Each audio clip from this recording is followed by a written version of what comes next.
بد اچھا بدنام برا۔ ایک غریب آدمی تھا، وہ روزانہ کاغذ کے اوپر ایک تحریر لکھتا، اے میرے پروردگار، مجھے 1,00,000 روپیہ عطا کر، اور غبارے کے ساتھ باندھ کر آسمان کی طرف ہوا میں اڑا دیتا۔ غبارہ اڑتا اڑتا پولیس اسٹیشن کے اوپر سے گزرتا تو پولیس والے اس غبارے کو پکڑ لیتے اور تحریر کو پڑھتے اور اس غریب اور بھولے بھالے آدمی کی دعا پر ہنستے۔ کچھ دنوں کے بعد انہوں نے سوچا کہ کیوں نہ اس غریب آدمی کی مدد کرنی چاہیے۔ ان سارے پولیس والوں نے چندہ اکٹھا کیا اور ان کے پاس 50,000 روپے اکٹھے ہو گئے۔ وہ گئے اور انہوں نے اس غریب آدمی کے گھر جا کر اس کو 50,000 روپے پیش کر دیے۔ دوسرے دن پھر غبارے کو دیکھا تو حیران رہ گئے۔ جب غبارے کو پکڑ کر لکھی ہوئی عبارت پڑھی تو ان کے ہوش اڑ گئے۔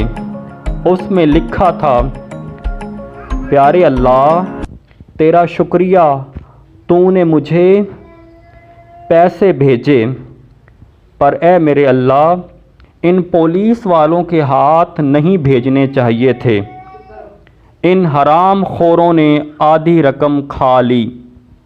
اس طرح کا ایک اور واقعہ آپ سے شیئر کرتے ہیں۔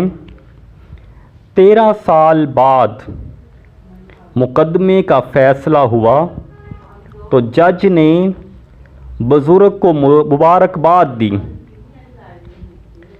تو جج کی مبارکباد سن کر بزرگ نے کہا کہ اللہ پاک تجھے ترقی دے اور تجھے تھانے دار بنا دے۔ تو جج بزرگ کی سادگی پہ ہنسا اور کہا کہ بابا جی، تھانے دار SHO چھوٹا ہوتا ہے اور جج بڑا ہوتا ہے۔ پر بزرگ نے کہا، نہیں بیٹے، جج چھوٹا ہوتا ہے اور تھانے دار بڑا ہوتا ہے۔ جج نے کہا، بزرگ بتائیے کس طرح؟ اس پر اس بزرگ نے کہا، بیٹے، جس مقدمے کو ختم کرتے ہوئے تمہیں 13 سال لگ گئے، اس مقدمے کو ختم کرنے کے لیے SHO نے کہا تھا کہ بابا جی 5,000 روپے دو، بات یہاں پر ہی رفع دفع کر دیتا ہوں۔ بزرگ نے کہا، بیٹے، اب تو ہی بتا کہ جج بڑا ہوتا ہے یا تھانے دار؟